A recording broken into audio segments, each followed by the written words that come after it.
محترم رور هارون صاحب د هلمند ولایت اوسیدونکي پوښتنه کړې ده، وایي ډېر دې بېادبي معافي که چیرې یو سړی د خپل کور والا سره مجامعت و هم بستري کوي او د مخ د طرفه څخه بېادبي معاف د شا کار واخلي، نو دا روا دی که یا؟ محترم هارون صاحب، ستاسو د همدغې پوښتنې په جواب کې به ووایو چې الله تعالی قرآن عظیم الشان کې فرمایي نساؤکم حرث لکم فأتوا حرثکم انا شئتم. ستاسې ښځې ستاسو دپاره د کښت په رقم باندې دي. خپل مځکې و، کښت و، کروندې ته سړی د هرې خوا ورځي، پروا نه لري. خو البته چې هغه ځای د کښت وي، اولاد د پلار دپاره په منزله د کښت دی. لکه سړی چې کښت واخلي پایده یې خوري، دا رقم د اولاد څخه پایده اخلي.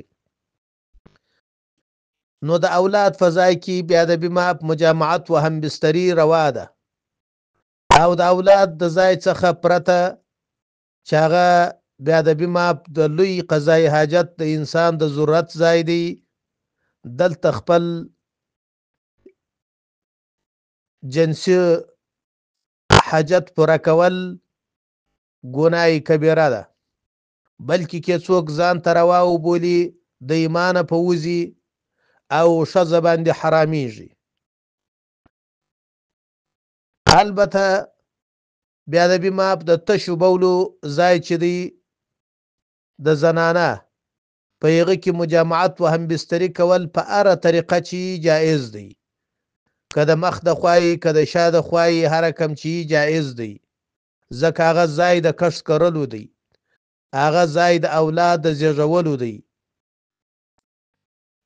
او پرته د دغه څخه د لوی اودس ماتي په ځای کې خپل جنسي خواهش پوره کول دا حیوانیت دی او دا ګناه کبیره ده، بلکې نعوذ بالله د رواوالي په صورت کې دا شخص د ایمانه وځي، العیاذ بالله، ښځه باندې حرامیږي. والله اعلم بالصواب.